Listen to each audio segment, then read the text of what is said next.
নমস্কাৰ Raimona classes YouTube চেনেলটোলৈ তোমালোকক স্বাগতম জনাইছোঁ। আজি তোমালোকৰ বাবে লৈ আহিছোঁ ক্লাছ 9ৰ ছ'চিয়েল সায়েন্সৰ ইতিহাসত থকা লেছন 2 ভাৰতীয় জাতীয়বাদৰ উন্মেষ। এই অধ্যায়ৰ অন্তৰ্গত অনুশীলনীত থকা গোটেইখিনি প্ৰশ্নৰ উত্তৰ আমি বহুত ভালকৈ আৰু চুটিকৈ আলোচনা কৰিছোঁ আৰু লগতে এক্সট্ৰা MCQ আমি আলোচনা কৰিছোঁ। চ' ষ্টুডেণ্টছ, তোমালোকে ভিডিঅ'টো স্কিপ নকৰাকৈ প্ৰথমৰ পৰা লাষ্টলৈকে ভালকৈ চাবা। প্ৰথমতে আছে তোমালোকৰ অনুশীলনীত থকা অতি চমু বা চমু উত্তৰৰ প্ৰশ্ন। 1 নম্বৰ প্ৰশ্ন, ভাৰতীয় জাতীয়বাদৰ উন্মেষৰ প্ৰথম কাৰকটো কি, সময় উল্লেখ কৰি লিখা। উত্তৰ হ'ব ভাৰতীয় জাতীয়বাদৰ উন্মেষণৰ প্ৰথম বা প্ৰধান কাৰকটো হ'ল 1857 চনৰ চিপাহী বিদ্ৰোহ। বা ভাৰতীয় জাতীয়বাদৰ উন্মেষৰ প্ৰথম কাৰকটো হ'ল পাশ্চাত্য শিক্ষাৰ প্ৰভাৱ। ইয়াৰ উন্মেষৰ সময় হ'ল 19বিংশ শতাব্দীৰ পঞ্চম অৰ্থাৎ 1857 খ্ৰীষ্টাব্দত। তাৰপিছত আছে 2 নম্বৰ প্ৰশ্ন, আনন্দমঠ উপন্যাসৰ ৰচয়িতা কোন। আনন্দমঠ উপন্যাসৰ ৰচয়িতা হ'ল বংকিমচন্দ্ৰ চট্টোপাধ্যায়। এইবোৰ কিন্তু ইম্পৰ্টেণ্ট হয় প্ৰশ্নবোৰ, তোমালোকৰ হাফ ইয়াৰলিৰ কাৰণে হওক ফাইনেলৰ কাৰণে হওক। 3 নম্বৰ প্ৰশ্ন, সাৰে জাহাঁ সে আচ্ছা গীতৰ গীতিকাৰ কোন। ভেৰি ইম্পৰ্টেণ্ট প্ৰশ্ন হয়, কিন্তু তোমালোকে এইবোৰ তোমালোকৰ বহীত ভালকৈ নোট কৰি ল'বা আৰু বাৰে বাৰে ৰিভিজন মাৰি থাকিবা। এইবোৰ ইম্পৰ্টেণ্ট হয় প্ৰশ্নবোৰ। সাৰে জাহাঁ সে আচ্ছা গীতৰ গীতিকাৰ হ'ল কবি মহম্মদ ইকবাল। তাৰপিছত আছে তোমালোকৰ 4 নম্বৰ প্ৰশ্ন, ভাৰতত পোনপ্ৰথম ৰেল যাতায়াত কেতিয়া সূচনা হৈছিল। ভেৰি ইম্পৰ্টেণ্ট প্ৰশ্ন। উত্তৰ হ'ব ভাৰতত পোনপ্ৰথম ৰেল যাতায়াত 1853 খ্ৰীষ্টাব্দত মুম্বাই আৰু থানেৰ মাজত সূচনা হৈছিল। ইয়াত কিন্তু দুটা বস্তু আছে, ইয়াত অকল কেতিয়া পুচিছে, ইয়াৰ আনচাৰ হ'ব 1853 চনত, কিন্তু ইয়াত বম্বে আৰু থানে আছে। যদি তোমালোকক কিবা কাৰণত পৰীক্ষাত এটা প্ৰশ্ন উঠাই দি দিয়ে প্ৰথম ৰেল যাতায়াত ক'ৰ পৰা ক'লৈ হৈছিল, মুম্বাইৰ পৰা থানেলৈ হৈছিল, আৰু চনটো মনত ৰাখিবা 1853 চনত। 5 নম্বৰ প্ৰশ্ন, ভাৰতত পোনপ্ৰথম টেলিগ্ৰাফ ব্যৱস্থা কেতিয়া সূচনা হৈছিল। ভাৰতত পোনপ্ৰথম টেলিগ্ৰাফ ব্যৱস্থা 1839 খ্ৰীষ্টাব্দত কলিকতা আৰু ডায়মণ্ড হাৰ্বৰৰ মাজত বেচৰকাৰী খণ্ডত সূচনা হৈছিল। এইটো হাৰ্বৰ হ'ব, কিন্তু টাইপিং মিষ্টেক আছে, হাৰ্বৰ লিখি ল'বা তোমালোকে। 6 নম্বৰ, ভাৰতত পোনপ্ৰথম ছপাশাল কেতিয়া ক'ত স্থাপন হৈছিল। ছপাশাল, ভাৰতত পোনপ্ৰথম ছপাশাল 1797 খ্ৰীষ্টাব্দত শ্ৰীৰামপুৰত স্থাপন কৰা হৈছিল প্ৰথম ছপাশাল। ইম্পৰ্টেণ্ট প্ৰশ্ন হয় এইবোৰ। তাৰপিছত আছে তোমালোকৰ 7 নম্বৰ, কলিকতাৰ প্ৰেচিডেঞ্চি কলেজ প্ৰথমে কি নামেৰে ক'ত প্ৰতিষ্ঠিত হৈছিল। কলিকতাৰ যি প্ৰেচিডেঞ্চি কলেজ আছে প্ৰথমে কি নামেৰে আৰু ক'ত প্ৰতিষ্ঠিত আছিল। কলিকতাৰ প্ৰেচিডেঞ্চি কলেজত প্ৰথম হিন্দু কলেজ নামেৰে প্ৰতিষ্ঠিত আছিল। কি নামেৰে প্ৰতিষ্ঠিত আছিল, প্ৰথমতে হিন্দু কলেজ নামেৰে প্ৰতিষ্ঠিত আছিল। তাৰপিছত আছে লৰ্ড উইলিয়াম বেণ্টিঙৰ দুটা উল্লেখযোগ্য সমাজ সংস্কাৰৰ বিষয়ে লিখা। ভেৰি ইম্পৰ্টেণ্ট, কিন্তু আহিব পাৰে তোমালোকৰ এক্সামত। উত্তৰ হ'ব লৰ্ড উইলিয়াম বেণ্টিঙৰ দুটা উল্লেখযোগ্য সমাজ সংস্কাৰ হ'ল সতীদাহ প্ৰথা বন্ধ কৰা, স্ত্ৰী শিক্ষাৰ বিস্তাৰ। বা লৰ্ড উইলিয়াম বেণ্টিঙৰ দুটা উল্লেখযোগ্য সমাজ সংস্কাৰক কাৰ্য হ'ল সতীদাহ প্ৰথা আইন প্ৰক্ৰিয়াৰে বিলুপ্তি ঘটোৱা, স্ত্ৰী শিক্ষা বিস্তাৰ সাধন কৰা।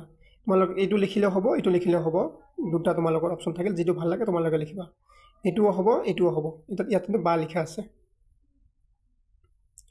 তাৰপিছত আছে তোমালোকৰ 9 নম্বৰ প্ৰশ্ন, ভাৰতীয় সংবাদ পত্ৰৰ ইতিহাসৰ প্ৰথম বাতৰি কাকত কি। ভেৰি ইম্পৰ্টেণ্ট প্ৰশ্ন, কিন্তু এইবিলাক তোমালোকে ভালকৈ লিখি ল'বা। ভাৰতীয় সংবাদ পত্ৰৰ ইতিহাসৰ প্ৰথমখন বাতৰি কাকত হ'ল বেংগল গেজেট। এইখন হ'ল আমাৰ ভাৰতৰ প্ৰথমখন নিউজ পেপাৰ। কি আছিল, বেংগল গেজেট। এতিয়া আছে তোমালোকৰ অনুশীলনীত থকা চমু বা দীঘল উত্তৰৰ প্ৰশ্ন। তাৰপিছত আমি আলোচনা কৰিম এক্সট্ৰা MCQ। 1 নম্বৰ, চিপাহী বিদ্ৰোহে কেনেকৈ ভাৰতীয় জাতীয়তাবাদৰ উন্মেষ ঘটাইছিল। চিপাহী বিদ্ৰোহে আমাৰ যি ভাৰতীয় জাতীয়তাবাদ আছে তাৰে উন্মেষ কেনেকৈ ঘটাইছিল চমুকৈ লিখিব কৈছে। উত্তৰ হ'ব 1857 খ্ৰীষ্টাব্দৰ চিপাহী বিদ্ৰোহ আছিল এক প্ৰকাৰৰ ৰাজনৈতিক মুক্তিৰ আন্দোলন। কাৰণ চিপাহী বিদ্ৰোহৰ যোগেদি বিদ্ৰোহীসকলে ইংৰাজ শাসন অফুৰাই দেশখনত পুনৰ মোগল শাসকক সিংহাসনত বহুৱাইছিল। তাৰপিছত আছে বিদ্ৰোহৰ উদ্দেশ্য পূৰণ নোহোৱা নাছিল যদিও ইয়াৰ ফলাফল আছিল ভাৰতীয় জনগণৰ কাৰণে সুদূৰ প্ৰসাৰী এক কথাত এই বিদ্ৰোহৰ পৰাই নতুন ৰূপত ভাৰতীয় জাতীয় জীৱন গঢ়ি উঠিছিল। তাৰপিছত আছে তোমালোকৰ 2 নম্বৰ প্ৰশ্ন, উদৰ প্ৰেৰণ পত্ৰৰ মূল উদ্দেশ্য কি আছিল? উদৰ প্ৰেৰণ এটা পত্ৰৰ নাম, ইয়াৰ মূল উদ্দেশ্য কি কি আছিল? উত্তৰ হ'ব, উদৰ প্ৰেৰণ পত্ৰৰ মূল উদ্দেশ্যসমূহৰ তলত উল্লেখ কৰা হ'ল। উদে তেওঁৰ পত্ৰত প্ৰাথমিক স্তৰৰ পৰা বিশ্ববিদ্যালয় পৰ্যায়লৈকে শিক্ষা বিস্তাৰৰ এটা সুসংহত আঁচনি নিৰ্ধাৰণ কৰি নিম্ন পৰ্যায়ত দেশীয় ভাষাৰে আৰু উচ্চ পৰ্যায়ত ইংৰাজী ভাষাৰে শিক্ষা প্ৰদানৰ নিৰ্দেশনা প্ৰদান কৰি ভাৰতবৰ্ষত আধুনিক শিক্ষাৰ ভেটি তৈয়াৰ কৰি মেধাৱী ছাত্ৰক বৃত্তি দিয়া আৰু শিক্ষা অনুষ্ঠানত চৰকাৰী অনুদান কৰিব আদিৰ শিক্ষানুষ্ঠানৰ সংখ্যা বৃদ্ধি কৰাৰ আঁচনি লৈছিল। প্ৰতিখন প্ৰদেশত শিক্ষা বিভাগ খুলিবলৈ পৰামৰ্শ আগবঢ়াইছিল। 3 নম্বৰ প্ৰশ্ন, ভাৰতীয় জাতীয় জাগৰণ গঢ়ি তোলাত মুখ্য ভূমিকা লোৱা 6টা কাৰকৰ বিষয়ে লিখা। আমাৰ যে ভাৰতীয় জাতীয় জাগৰণ আছিল, তাৰ এইটো গঢ়ি উঠাত কি কি ভূমিকা আছে সেইবোৰ লিখিব গৈছে। যি ভূমিকা গঢ়ি উঠিছে তাৰে কাৰ্যবোৰ বা কি কি কাৰকৰ বাবে গঢ়ি উঠিছে সেইবোৰ। ভাৰতীয় জাতীয় জাগৰণ গঢ়ি তোলাত মুখ্য ভূমিকা লোৱা 6টা কাৰকৰ বিষয়ে তলত আলোচনা কৰা হ'ল। 1 নম্বৰটো হ'ল 1857 খ্ৰীষ্টাব্দৰ চিপাহী বিদ্ৰোহ আছিল এক প্ৰকাৰৰ ৰাজনৈতিক মুক্তিৰ আন্দোলন। ভাৰতীয় জাতীয়তাবাদৰ উন্মেষণৰ ইয়াৰ পৰাই আৰম্ভ হৈছিল।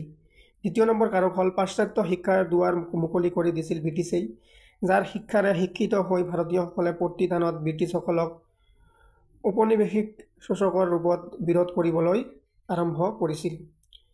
3 নম্বৰটো আছে 1839 খ্ৰীষ্টাব্দত কলিকতাৰ পৰা দিল্লীলৈ গ্ৰেণ্ড ট্ৰাংক ৰোড নিৰ্মাণ কৰি ব্ৰিটিছসকলে ভাৰতত স্থলপথৰ আমূল পৰিৱৰ্তন সাধিছিল। 1853 খ্ৰীষ্টাব্দত ভাৰতবৰ্ষত ৰেলপথৰ সূচনা কৰে ব্ৰিটিছসকলেই। 1883 খ্ৰীষ্টাব্দত অসমত শদিয়াৰ পৰা ডিব্ৰুগড়লৈ ৰেল যোগাযোগৰ আৰম্ভণি হয়। এনে যোগাযোগৰ উন্নতিয়ে ভাৰতীয়সকলৰ মনৰ দিগন্ত প্ৰসাৰ কৰিছিল, যিয়ে জাতীয়তাবাদী ভাৱধাৰাৰো উন্মেষ ঘটাইছিল।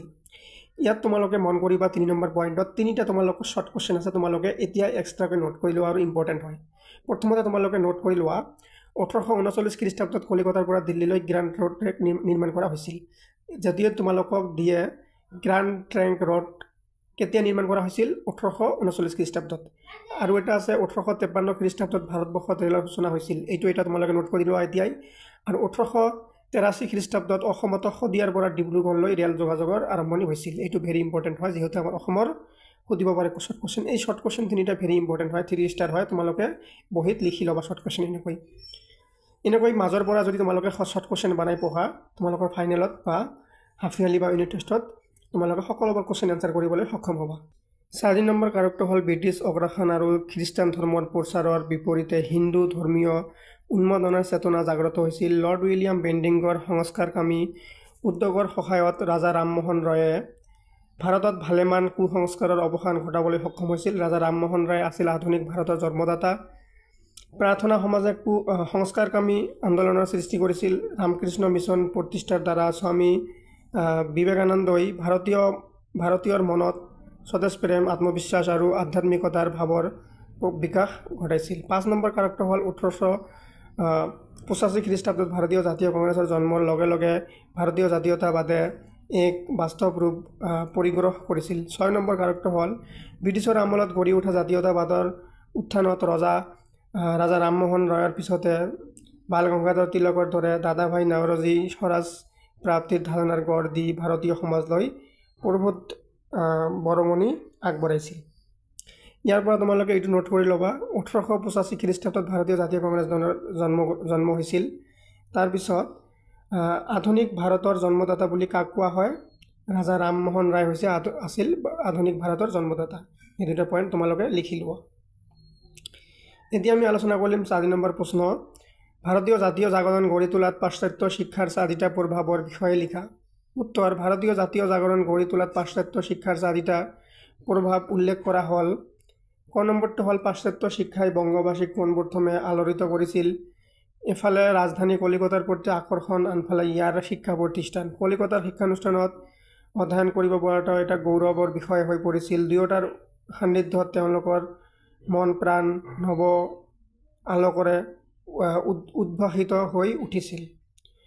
দ্বিতীয় নম্বৰটো হ'ল তেওঁলোক পুথি অধ্যয়নৰ মাজেৰে পাশ্চাত্য জগতৰ মহান চিন্তাবিদসকলৰ আদৰ্শৰ লগত চিনাকি হৈ নিজকে ধন্য মানিছিল আৰু একে সময়তে ইউৰোপীয় ব্যক্তিসকলৰ কথা বতৰা চলনেও তেওঁলোকক আকৰ্ষণ কৰিছিল। গ নম্বৰটো হ'ল ৰুছো, ভল্টেয়াৰ, বাৰ্গ, মেকলে, স্পেন্সাৰ আদি বিখ্যাত ব্যক্তিৰ ৰচনাৰ পঢ়ি তেওঁলোকে মনলৈ মানসিক সন্তুষ্টিৰ জোৱাৰ আনিছিল। ঘ নম্বৰ জাতীয়তা, শাসন, গণতন্ত্ৰ আদিৰ বিষয়ে জ্ঞান লাভ কৰাৰ যোগেদি তেওঁলোকৰ মন অজান কৌতূহলেৰে ভৰি পৰিছিল। কুৱেশ্যন নম্বৰ 5, ভাৰতীয় জাতীয় জাগৰণ গঢ়ি তোলাত যাতায়াতৰ উন্নতিয়ে কেনেকৈ প্ৰভাৱ পেলাইছিল? উত্তৰ হ'ব কোম্পানীৰ শাসন আৰম্ভ হোৱাৰ লগে লগে ভাৰতৰ আভ্যন্তৰীণ যাতায়াত ব্যৱস্থাৰ আমূল পৰিৱৰ্তন সাধন হয়। 1839 খ্ৰীষ্টাব্দত কলিকতাৰ পৰা দিল্লীলৈ গ্ৰেণ্ড ট্ৰেংক ৰোড নিৰ্মাণ কৰি ব্ৰিটিছসকলে ভাৰতত স্থলপথৰ আমূল পৰিৱৰ্তন কৰিছিল। এইটো তোমালোকে ইয়াৰ পৰা নোট কৰি ল'ব পাৰা। 1839 খ্ৰীষ্টাব্দত কলিকতাৰ পৰা দিল্লীলৈ গ্ৰেণ্ড ট্ৰেংক ৰোড নিৰ্মাণ কৰা হৈছিল। 1853 খ্ৰীষ্টাব্দত মুম্বাই আৰু থানেৰ মাজত 21 কিলোমিটাৰ পথত ৰেল চলাচলেৰে ভাৰতবৰ্ষত প্ৰথম ৰেল যাতায়াত সূচনা হয়। 1883 খ্ৰীষ্টাব্দত অসমতো শদিয়াৰ পৰা ডিব্ৰুগড়লৈকে ৰেল যোগাযোগৰ আৰম্ভ হয়। এনে যোগাযোগৰ উন্নতিয়ে ভাৰতীয়সকলৰ মনত দিগন্ত প্ৰসাৰ কৰিছিল, যিয়ে জাতীয়তাবাদী ভাৱধাৰাৰো উন্মেষ ঘটাইছিল। 6 ভাৰতীয় জাতীয় জাগৰণ গঢ়ি তোলাত ৰাজা ৰামমোহন ৰায়ৰ অৱদানৰ বিষয়ে লিখা। এইটো ইম্পৰ্টেণ্ট কুৱেশ্যন হয়। উত্তৰ হ'ব ভাৰতবাসীৰ মাজলৈ জাতীয় জাগৰণ কঢ়িয়াই অনা প্ৰথমগৰাকী ব্যক্তিৰ নাম হৈছে ৰাজা ৰামমোহন ৰায়। বংগদেশৰ বৰ্তমান জিলাৰ এটা ৰক্ষণশীল পৰিয়ালত জন্মগ্ৰহণ কৰা এইগৰাকী ব্যক্তিয়ে ধৰ্ম, সমাজ সংস্কাৰ, শিক্ষা বিস্তাৰ, ৰাজনীতি আদি সকলো দিশতে নৱজাগৰণৰ ভাৱ কঢ়িয়াই অনাৰ লগতে আধুনিক ভাৰত নিৰ্মাণ ক্ষেত্ৰত বাটকটীয়াৰ ভূমিকা পালন কৰিছিল। তাৰপিছত আছে 1797 খ্ৰীষ্টাব্দত ইউৰোপীয় মিছনাৰীসকলে খ্ৰীষ্টান ধৰ্ম প্ৰচাৰ কৰাৰ উদ্দেশ্যে শ্ৰীৰামপুৰত প্ৰথমটো ছপাখানা স্থাপন কৰিছিল। শ্ৰীৰামপুৰত মিছন ছপাখানাই বঙলা ভাষাত প্ৰকাশ কৰা দিগদৰ্শন আৰু সমাচাৰ দৰ্পণ নামৰ বাৰ্তালোচনী দুখনে খ্ৰীষ্টান ধৰ্মক এটা মহান ধৰ্ম হিচাপে প্ৰতিপন্ন কৰি হিন্দু ধৰ্মৰ প্ৰতি কিছুমান নিন্দাসূচক মন্তব্য প্ৰচাৰ কৰিছিল। হিন্দু ধৰ্মৰ প্ৰতি কৰা নিন্দনাসূচক মনোভাৱৰ বিৰুদ্ধে ৰামমোহন ৰায়ে তীব্ৰ প্ৰতিবাদ কৰিছিল।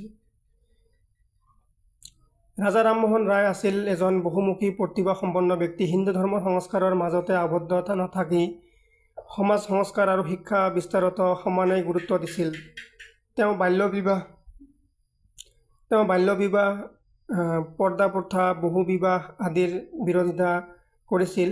ভাৰতবৰ্ষত প্ৰচলিত সতীদাহ প্ৰথা সম্পূৰ্ণ বন্ধ কৰাৰ ক্ষেত্ৰত ৰায়ৰ বলিষ্ঠ ভূমিকা সামাজিক বুৰঞ্জীৰ এটা উল্লেখযোগ্য ঘটনা হৈ ৰ'ব। একমাত্ৰ ৰায়ৰ সহযোগ লাভ কৰিয়েই গভৰ্ণৰ জেনেৰেল উইলিয়াম বেণ্টিঙে এই কুপ্ৰথা আইনী প্ৰক্ৰিয়াৰে বিলুপ্ত ঘটাবলৈ সক্ষম হৈছিল। ৰায়ে ভাৰতবৰ্ষত উদাৰ নৈতিক শাসন প্ৰৱৰ্তনৰ কাৰণে কোম্পানীৰ চৰকাৰক আহ্বান জনাইছিল। কটকটীয়া শাসনৰ অৱসান ঘটাবলৈ তেওঁ কাৰ্যপালিকাৰ পৰা ন্যায়পালিকাৰ পৃথকীকৰণ বিচাৰৰ লগতে দেৱানী আৰু ফৌজদাৰী বিধিৰ সংস্কাৰ সাধনৰ বাবে চৰকাৰক আবেদন জনাইছিল। বৰ্ধিত ভূমি কৰ উঠাই দি খেতিয়কৰ আৰ্থিক ব্যৱস্থা উন্নত কৰিবলৈ আহ্বান জনাইছিল।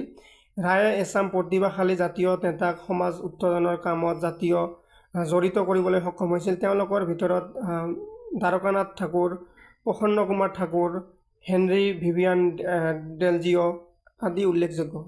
ৰাজা ৰামমোহন ৰায় আছিল আধুনিক ভাৰতৰ জন্মদাতা। এইটো কিন্তু ইম্পৰ্টেণ্ট হয়, বাক্যশাৰী তোমালোকে নোট কৰি ল'বা। যদি তোমালোকৰ প্ৰশ্নত কুৱেশ্যন দিয়ে আধুনিক ভাৰতৰ জন্মদাতা কোন? উত্তৰ হ'ব ৰাজা ৰামমোহন ৰায়। কুৱেশ্যন নম্বৰ 7, ভাৰতীয় জাতীয় জাগৰণ গঢ়ি তোলাত দয়ানন্দ সৰস্বতীৰ অৱদানৰ বিষয়ে উল্লেখ কৰা।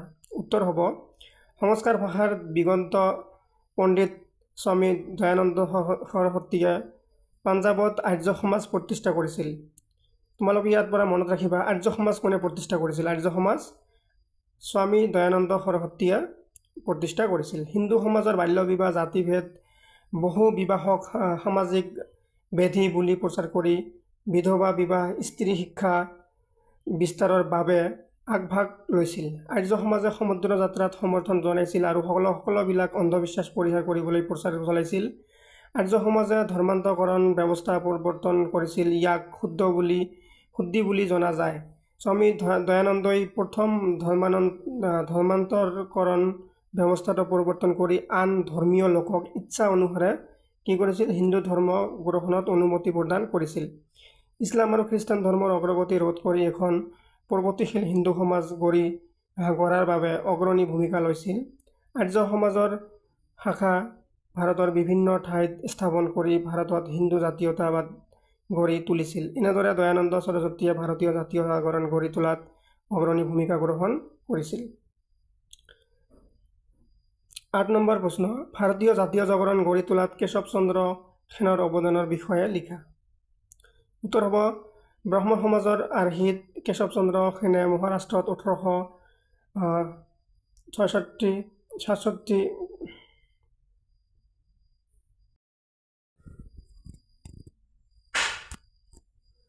৮ নম্বৰ প্ৰশ্ন, ভাৰতীয় জাতীয় জাগৰণ গঢ়ি তোলাত কেশৱ চন্দ্ৰ সেনৰ অৱদানৰ বিষয়ে লিখা। ইম্পৰ্টেণ্ট প্ৰশ্ন হয়। ব্ৰাহ্ম সমাজৰ আৰ্হিত কেশৱ চন্দ্ৰ সেনে মহাৰাষ্ট্ৰত 1867 খ্ৰীষ্টাব্দত প্ৰাৰ্থনা সমাজ প্ৰতিষ্ঠা সংস্কাৰ আন্দোলনৰ সূচনা কৰিছিল। প্ৰাৰ্থনা সমাজে সমাজ সংস্কাৰৰ ক্ষেত্ৰত অধিক গুৰুত্ব দিছিল। সমগ্ৰ দক্ষিণ ভাৰতত এই অনুষ্ঠানেই সংস্কাৰমুখী এটা প্ৰবল আলোড়নৰ সৃষ্টি কৰিব পাৰিছিল। তাৰপিছত আছে প্ৰাৰ্থনা সমাজৰ মূল নেতৃত্ব গ্ৰহণ কৰিছিল জাষ্টিছ মহাদেৱ গোবিন্দ ৰানাডে। ৰানাডেৰ একান্ত চেষ্টাত বিধৱা বিবাহ সংস্থা আৰু দাক্ষিণাত্য শিক্ষা সমাজ নামৰ দুটা বিখ্যাত অনুষ্ঠান গঢ়ি উঠিছিল। প্ৰথমটো অনুষ্ঠানৰ যোগেদি বিধৱা বিবাহৰ প্ৰতি উৎসাহ যোগোৱাৰ লগতে অনাদৰিত বিধৱাসকলৰ আৰ্থিক সংস্থাপনৰ বাবে কুটিৰ শিল্প অনুষ্ঠান গঠন কৰিছিল। দাক্ষিণাত্য শিক্ষা সমাজে অনাথ শিশুক শিক্ষাদান কৰাৰ লগতে তেওঁলোকৰ লালন পালনৰ কাৰণে বিভিন্ন ঠাইত আশ্ৰম স্থাপন কৰিছিল। নিৰক্ষৰ আৰু অনুন্নত জাতিক শিক্ষা দিবৰ কাৰণে নৈশ বিদ্যালয় স্থাপন কৰিছিল। প্ৰাৰ্থনা সমাজৰ সংস্কাৰ আন্দোলন সমগ্ৰ দক্ষিণ ভাৰতৰ জনতাৰ অন্তৰত জাতীয়বাদী ভাৱধাৰাৰ গভীৰ প্ৰেৰণা সঞ্চাৰ কৰিছিল। ৯ নম্বৰ প্ৰশ্ন, ভাৰতীয় জাতীয় জাগৰণ গঢ়ি তোলাত ৰামকৃষ্ণ পৰমহংসৰ অৱদানৰ বিষয়ে লিখা। উত্তৰ হ'ব ৰামকৃষ্ণ পৰমহংসৰ মতবাদক কেন্দ্ৰ কৰি ৰামকৃষ্ণ মিছন গঢ়ি উঠিছিল। অতি সুন্দৰ উপমাৰে তেওঁ ধৰ্মৰ বিশ্লেষণ আগবঢ়াই অনুগামীসকলক মুগ্ধ কৰিব পাৰিছিল। ৰামকৃষ্ণ মিছনৰ প্ৰতিষ্ঠাপক আছিল স্বামী বিবেকানন্দ। এইটো ইম্পৰ্টেণ্ট লাইন হয়, তোমালোকে নোট কৰি ল'বা। ৰামকৃষ্ণ মিছনৰ প্ৰতিষ্ঠাপক কোন আছিল? স্বামী বিবেকানন্দ। কলিকতা বিশ্ববিদ্যালয়ত কীৰ্তি ছাত্ৰ বিবেকানন্দই ৰামকৃষ্ণ পৰমহংসৰ প্ৰতি আকৰ্ষিত হৈ তেওঁৰ শিষ্যত্ব গ্ৰহণ কৰিছিল। গুৰুৰ পৰলোক প্ৰাপ্তিৰ পিছত তেওঁ এটা মঠ প্ৰতিষ্ঠা কৰিছিল। স্বামী বিবেকানন্দই হিন্দু ধৰ্মৰ প্ৰকৃত সত্য দেশে বিদেশে বিস্তাৰ কৰিছিল। তেওঁৰ ধৰ্ম সাধাৰণ বিশেষত্ব আছিল ভাৰতীয়ৰ মনত স্বদেশ প্ৰেম সঞ্চাৰ কৰা, ভাৰতীয়ৰ মনত আত্মবিশ্বাস জগাই তোলা আৰু ভাৰতীয়ৰ মনত আধ্যাত্মিকতা ভাৱৰ বিকাশ ঘটোৱা। তেওঁ ভাৰতীয়ৰ মাজত ঐক্য সম্প্ৰীতি ভাৱ গঢ়ি তুলিব বিচাৰিছিল। তেওঁৰ উদ্দেশ্য আছিল বিশ্ব দৰবাৰত এটা শক্তিশালী ভাৰতীয় জাতি গঢ়ি তোলা। স্বামী বিবেকানন্দৰ তেজস্বী ভাষণে শ্ৰোতাৰ অন্তৰত জাতীয়বাদৰ গভীৰ প্ৰেৰণা জগাইছিল। বিবেকানন্দৰ কৰ্মী চিন্তাই ভাৰতীয়ক ঐতিহ্য আৰু প্ৰাচুৰ্য অনুধাৱন কৰিবলৈ প্ৰেৰণা যোগাইছিল, যাৰ ফলশ্ৰুতিত ভাৰতীয়ৰ মনত জাতীয়তাবাদৰ ভাৱ চেতনা সঞ্চাৰ কৰিছিল। ১০ নম্বৰ প্ৰশ্ন, ভাৰতীয় জাতীয় জাগৰণ গঢ়ি তোলাত এনি বেচেণ্টৰ অৱদানৰ বিষয়ে লিখা। উত্তৰ, মাদ্ৰাজক কেন্দ্ৰ কৰি সমগ্ৰ ভাৰতবৰ্ষত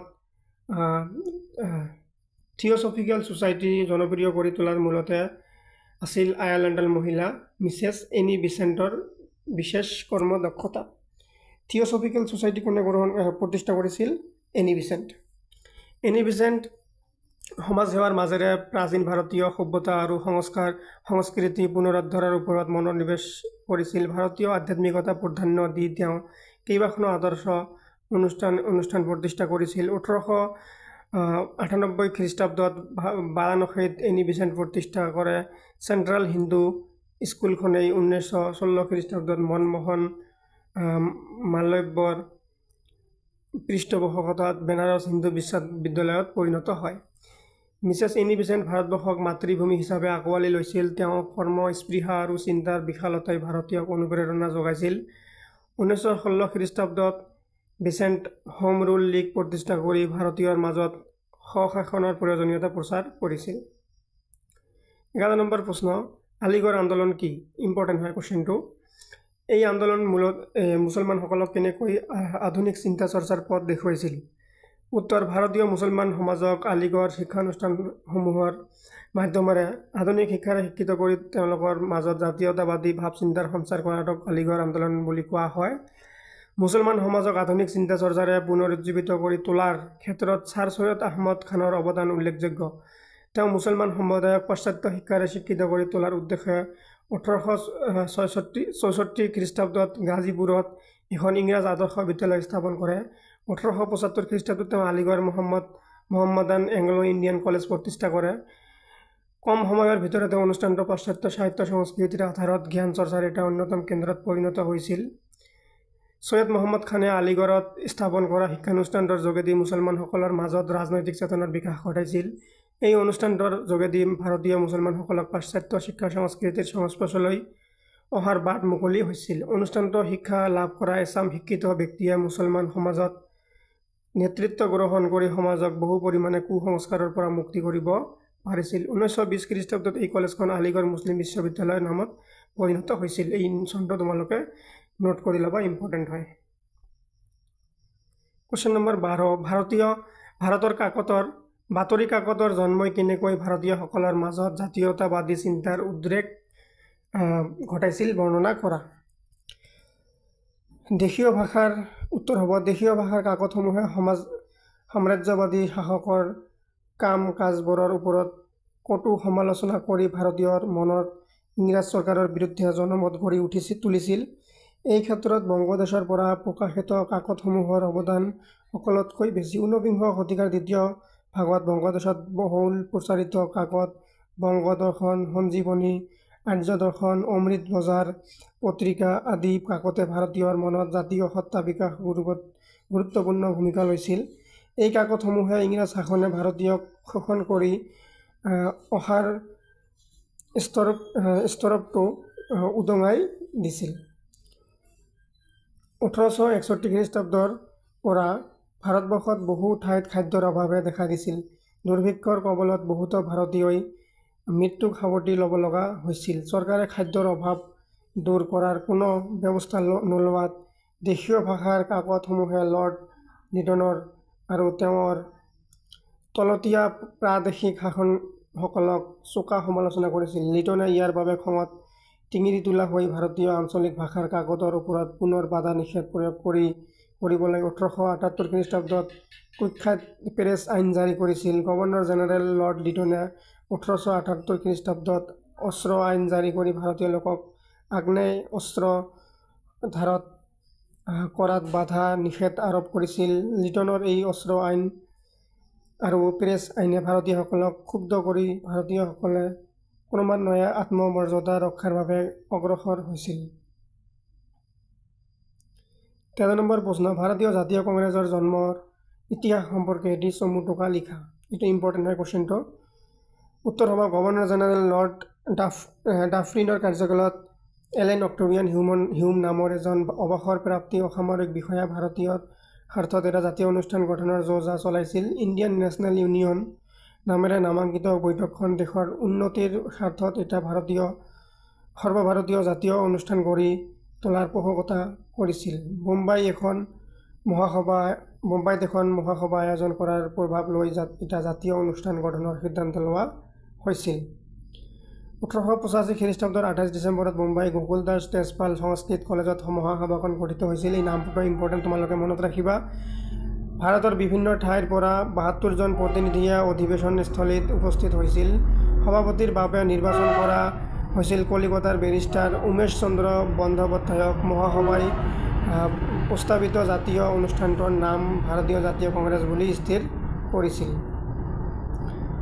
14 নম্বৰ প্ৰশ্ন, ভাৰতীয় জাতীয় কংগ্ৰেছৰ কাৰ্যাৱলী আৰু বিকাশ সম্পৰ্কে চমুকৈ লিখা। উত্তৰ, এই নৰমপন্থী অনুষ্ঠান হিচাপে ভাৰতীয় দ্বিজাতীয় কংগ্ৰেছ আৰম্ভণি নিবেদনৰ মাজেৰে ভাৰতীয়ৰ বিভিন্ন সমস্যাৰ প্ৰতি মনোযোগ দিবলৈ চৰকাৰক আহ্বান জনাইছিল। ইংৰাজ শাসক আৰু ব্ৰিটেইন চৰকাৰৰ ওচৰত মধুৰ সম্পৰ্ক বৰ্তাই ৰাখি শাসন যন্ত্ৰত ভাৰতীয়ৰ প্ৰতিনিধিত্ব বিচৰাটোৱে জাতীয় কংগ্ৰেছৰ এটা অন্যতম লক্ষ্য আছিল।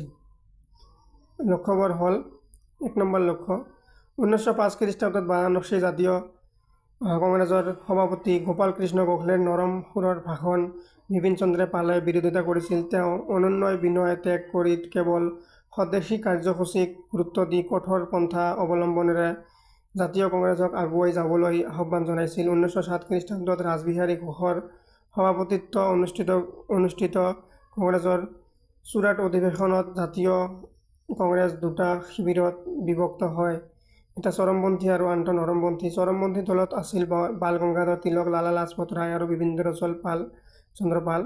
চৰমপন্থীসকলে হ'ল অৰবিন্দ ঘোষৰ নেতৃত্বত স্বৰাজ, স্বদেশী, জাতীয় শিক্ষা আদি বিষয়সমূহৰ ওপৰত আস্থা ৰাখি ভাৰতীয়ৰ মাজত ৰাজনৈতিক জাতীয়তাবাদৰ গতি বৰ্তাই ৰাখিছিল। 1916 খ্ৰীষ্টাব্দলৈকে চৰমপন্থীসকলে মূল জাতীয় কংগ্ৰেছৰ পৰা আঁতৰত আছিল।